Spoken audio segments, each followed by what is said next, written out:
What's going on, Solid Steppers? This is Miss Ward coming at you from sunny South Florida. It's been an interesting day. Wrapping up everything back in the truck, doing what we do. Well, it's been nice to be home, so it's time to hit that road again. Headed out to Alabama, Georgia, and of course, the west coast of Florida. That's what we do. Anyway, I hope everybody had a great week. I know I did. I enjoyed spending time with my round table, hanging with my guys, watching Ike knock out that $4,000, $4,500 AC job. Y'all be talking about me counting my pockets. You need to be counting them HVAC boys. They're the ones getting the bag, man, for real. But anyway, just relaxing. Trying to wrap up everything down in South Florida. Like I said, I've learned a lot. Been applying atomic habits and all those business techniques. Also getting all my funding in order. Because boy, look at here. Big plans for 2023. Gotta have that solid foundation, y'all. Y'all better look back over that plan. Tweak it where you need to. Because 2023 getting ready to be a doozy. For real, if you go into 2023 not prepared, seeing what's going on with the economy, what's going on with our industry, just realize you set yourself up for failure. If you don't have a clue, follow the right people, follow the right channels, vet the people that you're following, make sure that they really are in the game, not speculating, because the worst thing is to waste your money for a consultation or coaching or a course, and it can't help you get you where you need to go. Take a moment today, look at your weak points, your challenging areas, and start investing in the things you need to level up. And don't overwhelm yourself. Do one thing at a time. What I always do is I look at my business and say, what's one thing I could fix that could up my profitability?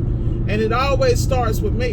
What can I do better as a business owner, as a service provider, as a tradesperson in the industry? What can I do to service my caliber clientele in an elite manner so that I can charge a premium price and stand behind it because of the quality I provide?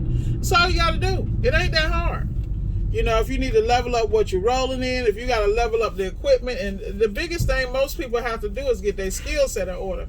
Because a lot of things you can handle on your own, but like when I first started, I was doing a lot of subbing. I was subbing a lot of all the seal system stuff because I figured I'd go get the low hanging fruit. And since I had the ability to sell, ice to an Eskimo and handle customers, it was gravy for me. I didn't count on the quality of subcontractors and the service providers to be so low and questionable, because I'm thinking they got respect for the industry and that they on top of their game. But then I realized a lot of them work for companies that allow substandard work, substandard behavior. So, as a subcontractor for me, that's why I'm so critical. I don't work with everybody because it's my brand. So I can't afford to pay them up front, and then when there's a problem, I can't find them. Everybody wants subs, they want this and that. Well, you better learn what they're doing first, and you better understand the quality. Plus, you got to understand how to manage subs without them knowing they managed. Like, it's bigger than you know. And locating subs, like, you have to vet them. It's just like employees. You got to hire 10 to 20 employees to get a good one, and then you got to, nurse that one to maintain them in this industry, from what I see. Well, any technical expertise. Because when you find somebody with work ethic, integrity, and they really want to learn and grow, you got to be prepared to put them to the next level, but also you got to prepare to let them go. Because when you get people who at a certain level, eventually they're going to want their own. And if they don't want their own, they're going to want a bigger piece of the pie or equity. So when you're dealing with employees and dealing with subcontractors, it has to be a reciprocating relationship. Like, I can leave South Florida and I have 4 to 5 guys I can always pass anything I'm working on over to. Or if I get a call from a customer, because I built those relationships, these gentlemen will go and take care of the customer at the level that I do, and they know that they don't have to worry about getting paid. They're going to be paid a premium because what they're doing, they're problem solvers. And my coaching clients, that's what I explain. You need to put yourself in a position to be a problem solver so that you can charge a premium, because very few people know how to solve a problem. Most people only need to know how to clock in, do the minimum to get by, and go home. They have no goals, they have no aspirations, they take no responsibility or pride in what they do. And it's unfortunate because America wasn't always like that. But that's just those first world problems when people get in front of themselves and think that they're above everybody and everything, and they don't need X, Y, and Z. You know, at the end of the day, they got to get it together, man. This is getting ready to be interesting. All right, I hope y'all know what y'all doing here. Don't jump your ass out here. Y'all know South Florida. Oh my God. This dude. Man, they crazy. What is you doing in the middle of the road on a Saturday? See, welcome to South Florida. The drama don't stop, man. Every time I do a video down here. Like, what are you doing, dude? I don't want to be that dude. That's what you better go get a U-Haul. Why would people do that when they can get a U-Haul? You driving like a 2021 Infiniti, really? Anyway, I don't understand, y'all. I'm going to just stay over here in my lane. But getting back to what I'm saying, you're going to have to invest in yourself, your ability to manage yourself, and then manage other people, because in your relationship building process, in order for the job to get easy, you're going to have to develop relationships. So that when you get in the spot, like I was talking to one of my guys, you know, one of my roundtable members, and he was dealing with a stressful situation. I advised him, I said, look, dude, you really need to get a second set of eyes on this and a second set of hands to have your back. This guy's a one-man show, and he's very good at what he does, and he's passionate. But like all of us, you know, we get into a job, we get so wrapped up, we don't see nothing. We go like blind, because all we know is we're frustrated trying to get something done. So we're missing some of the fine points. And sometimes you bust your butt all day, you're exhausted. So by the time you actually look at a repetitive issue or problem, you're not even thinking clearly. So that's why it's always important to be able to have a second set of eyes, or to be able to have some type of backup. And most people don't have that. They just keep jacking up stuff. Like right now, I got a guy handling something for me in Panama City, part of my roundtable.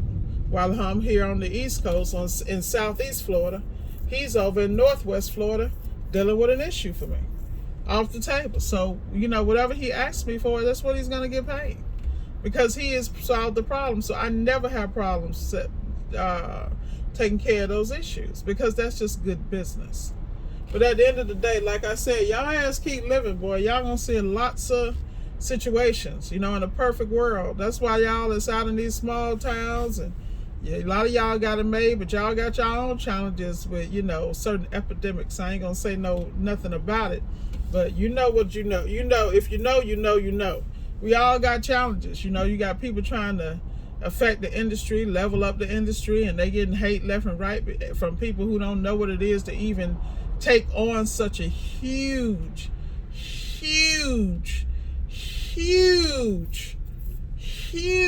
problem and address it. You know, I mean, my hat's off to them. That's all I can say, because they better than me, because I be done shut it down and walked away and living my life, because some things ain't worth it. You know what I mean? Especially when people don't appreciate it. But you know, we all got our different calls on our lives, so we got to do what we got to do. Like me, I do my little channel, mind my little business, because if nothing else, Miss Ward is dropping straight sauce, straight game, showing you how to finesse and still maintain. You feel me? Everybody ain't doing that, because they want you to come pay them for something you could do yourself. But you know, you get to a point where, in order, like prime example, I got coaches I got to pay, because in order for me to do certain things, I know it's not that I need the shortcut, I need the protocol, so I can follow the protocol. And so that if I do run into a glitch, I need an expert to be able to get me out of that in record time, because I don't have time. See, y'all act like y'all got time to, I'm gonna set up my business, I'm gonna do my bank account, I'm gonna do my advertising, I'm gonna hook up with these warranty companies. Y'all don't understand. You should always, I remember when I first got into business, all I did was COD. People didn't understand how I came into the business doing COD. Where I came from a world, I'm accustomed to selling $3,500, $10,000, $15,000 tickets because of the clientele. That's what I was accustomed to. So I didn't flinch.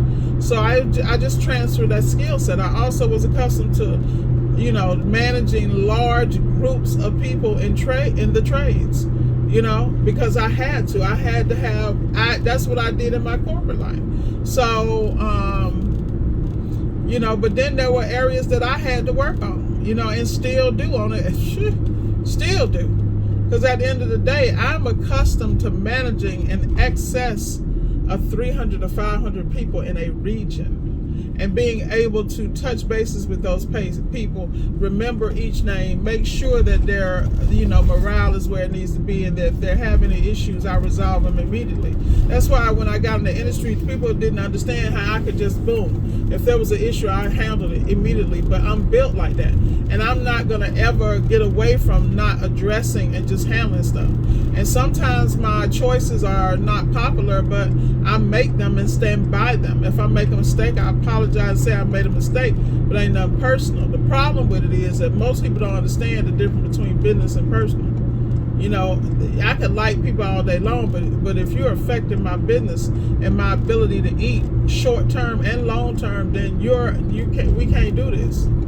I will walk away to maintain the friendship, because that's just real life. Because for people to catch up and understand what you mean from a business point of view, it might take them 5-10 years. By the time they get there, you missed your opportunity when you were supposed to make your moves. And that's what people don't understand. We all are moving at different speeds and different levels, and we see different paths. At the end of the day, everybody's going in a similar direction. They just go in different ways. So you got to respect how people move. I respect how you move, but it just means sometimes you can't move with me, but I ain't going to hate on yours. Trust me, I need you to get it, because you might walk down a path that I might run up in a wall one day, and I might need you. But see, that's what people don't understand about business. They don't understand that we can all be in here getting the bag. We just may go about it differently. Like, there are people who are connected to me just because of a relationship I had with one person and was able to get interesting inside information and share it with the group. There are people who've been able to make changes, like life-changing moves in their business, because they were connected to me, and because they were in my round table, and I wanted to make sure that I spread that word. I shared that with them, and you know, now they doing the bag. They doing the bag their way. So hey, I'm not a hater, y'all. I'm a celebrator. I am definitely here for it all day long. Yep. Yeah, buddy. I gotta get headed over to my storage unit. Gotta grab some additional, because I got a 500-pound and a 1,000-pound lifting table. I'm about to put this 1,000-pound back. They'd like to kill me. And we'll pull out my 500. I'm not gonna be out here in these streets with that. But at the end of the day, y'all gotta decide what y'all doing, man. And y'all gotta move accordingly. I'm telling you. So here we go. You gotta make your decisions and make the moves you need to make. Because at the end of the day, life is too short for the okie doke. I don't want to get too close to this car. Back up in here. Slowly but surely. Y'all bear with me 1 second. I really don't want to hit nobody's shit. You know how that go. Yeah, so like I said, you gotta be willing to do what you gotta do to win. All day, every day. Hop out of the van. Boom, boom, boom.